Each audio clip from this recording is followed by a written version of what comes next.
This podcast is powered by the pros at Paschal Air Plumbing and Electric. Arkansas owned, Arkansas operated. GoPaschal.com. Coach, it's been fun watching Daniel thrive under the Dallas Mavericks. I mean, you think about what they did at the trade deadline, getting him and P.J. Washington, different basketball team. What's it been like watching Daniel grow as a basketball player and thrive in the highest competition possible? Well, I'll tell you, it's just been amazing watching him. Daniel, the thing I can tell you about Daniel is he hadn't changed since he was in high school. I mean, when people interviewed him his 10th, 11th grade year, he was humble. It's all about his teammates, all about his team, and the kid hadn't changed since then. Old coach can text him on one night, and within a couple hours he'll hit you with a text back. He's just the same humble kid he was growing up in El Dorado, but boy, he's brought his game to a completely different level, and I can't wait to see what he's going to do with his team. When you've got him for a full year. So you mentioned him being the same. What do you remember about the first time that you met him, Coach? Well, he was at Barton Junior High, and I had a assistant coach who was my 8th grade coach that texted me and said, "Hey, we have a 6'6" guy that's walking around carrying a tuba or a clarinet, or he played a bunch of different stuff. He's very talented. You ought to hear him play the drums, but called me and said, "Hey, I ain't in October. Hey, I got the 6'6" kid walking around. Can we do a late tryout?" And I said, "Of course we can for a 6'6" 8th grader." But Daniel was, Daniel never played before. A lot of people think that Daniel probably grew up in the AAU system and all that stuff. That wasn't until about his 10th grade year when he finally got noticed and was able to pick up and do some stuff like that. But he was just, his footwork, he was kind of clumsy, he was athletic. I had some good guards with that team his 8th grade year. We just told them to go shoot and let him go get it off the rim. That way he's catching facing. Yeah. Coach, I remember watching Daniel play, I think it was his junior year, you can correct me, in the state tournament at Lake Hamilton. And the height obviously stood out, but he hadn't filled out physically at that point. I mean, if he turned sideways, you could lose him. Where did the real physical development begin? Was it in El Dorado, or did you see the filling out when he got to Fayetteville? I saw him start to fill out after his freshman year at Fayetteville. I mean, you could see a difference in him in that freshman year. Besides we tried best we could to put weight on him, and I tried to stay in touch. I wasn't a professional strength coach by any means, but I tried to stay in touch with strength coach there in Fayetteville and other colleges, and I mean, we did lift year round at El Dorado, but we just couldn't get any weight on him. I mean, he was so energetic. He'd leave practice, go home, and probably grab a double cheeseburger and some fries right there by his house, and probably hit the court again. And it was just hard to put weight on him.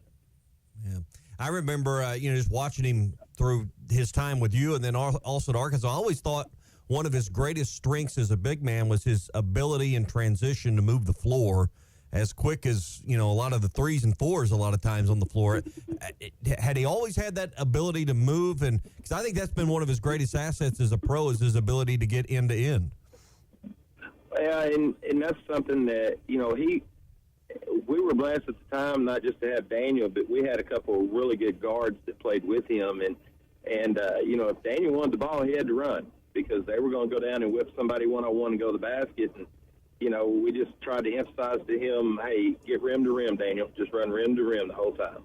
And I was funny you say that. We were watching, some of my 8th grade kids wanted to see some old clips of him, and we were watching a game against Little Rock Hall where he blocked a shot, he got down and got an alley-oop dunk on one end, and they pushed the ball back, and he sprinted to the other end after his dunk and pinned his shot off the glass and gave a good outlet. It's just, you see stuff like that all the time from him. He just outworked people a lot of times.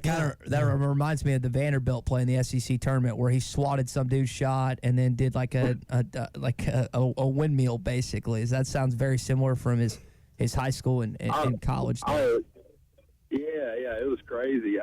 There's one clip, you ought to look it up sometimes on YouTube. We had played the Queen, and we were up pretty good against them his senior year. And we had about 5 or 6 turnovers, and we're up like 30-1 or something like that. But I'd call timeout just kind of angry because we're getting ready to go to the state tournament, in a couple of weeks. And I thought they were being a little wild with their passes and stuff. And I said, all right.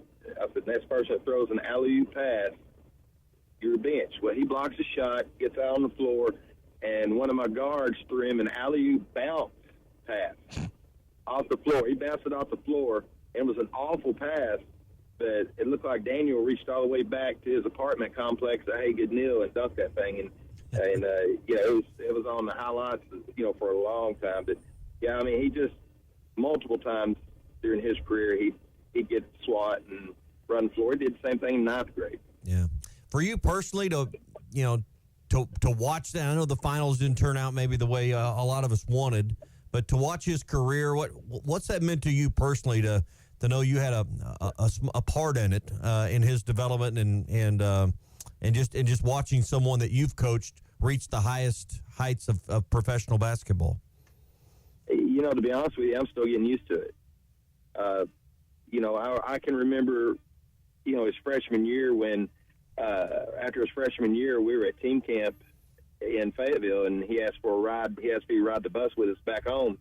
And they had just flown back in from getting beat in the NCAA tournament. And, we talked all the way home and, about, man, am I going to go pro here? Am I going to wait? And we told him to pray about it, do what he thought is best for him. And, at the time he said, I think I need another year with Coach A before I'm ready to go. And although it cost him, probably cost him some money, I think, Daniel's made some really good decisions moving forward, and the coach has been in his corner. And, to be honest, I'm just amazed every time I watch him play now. It's, to see him on the NBA or I see him get interviewed by NBA announcers and stuff, it's incredible. We're talking with Coach Gary Simmons, Grimsley Junior High, former El Dorado High School basketball coach here on the McCarty Daniel Hotline. You mentioned him talking with the guys Chuck and Shaq and Kenny and EJ, mentioning Hagen Hill. I mean, you brought up the burger place, so I'm assuming you're talking about Flying Burger. What's that like, watching Arkansas get represented by a guy that is doing it in the best way possible? I was born in Northwest Arkansas and raised in Northwest Arkansas in Mountainburg. And, my dad was a coach for years and was a good friend of Eddie Sutton. And, I can still remember going up when I was young to camp up there, going up watching practice with Dad. And so, I bled Arkansas Red.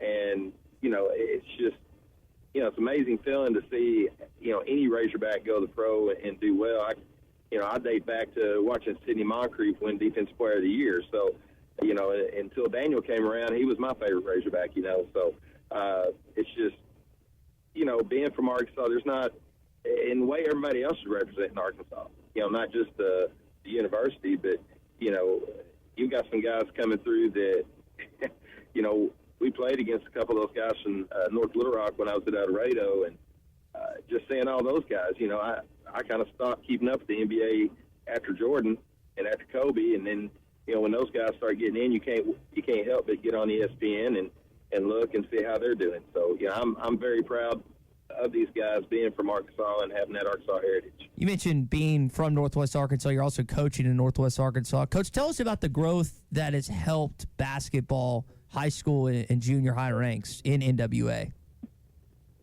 Well, I've just been back. I call it home. I've just been back home in Northwest Arkansas since right after 2020, when I left El Dorado to try to get closer to my dad, whose health was failing. And Coach Greg White at West offered me the chance to open up this junior high job at Grimsley when they first opened. And I tell you, I'm very impressed being up here in junior high, seeing the level of coaches as far as, kids are fundamentally sound, the AAO influence up here, getting kids in the gym, all the AAU and then the high school, the 6A, when you start talking about basketball conferences around the state, I've always been Central Arkansas and Southern Arkansas when I was coaching. But, when you look at, coaches like Greg White, Coach Stamps,